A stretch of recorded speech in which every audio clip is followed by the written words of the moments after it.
Hi everyone, so looking at Rolls-Royce here, and you'll know I did a commentary before when it was around 100. Now it's popped up some 34% up to 134. If you look at the momentum down here, it's going upwards. Can we get from those levels back to closer to maybe 300?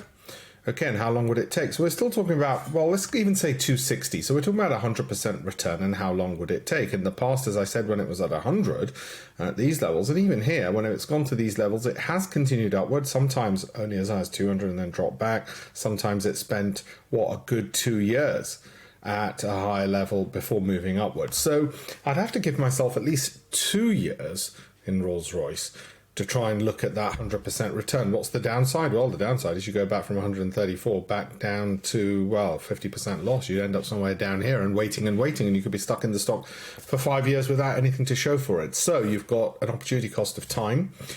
You've got a potential upside of 100%, but you've got at least probably 2 years to wait. Hopefully it'll happen sooner, but you've got 2 years to wait.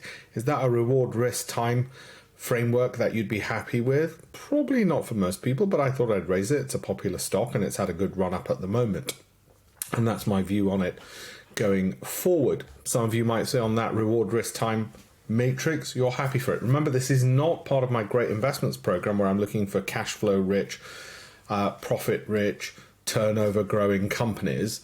This doesn't fall into that framework. This is outside of that. Again, like I said, on that matrix, you might say thanks, but no thanks.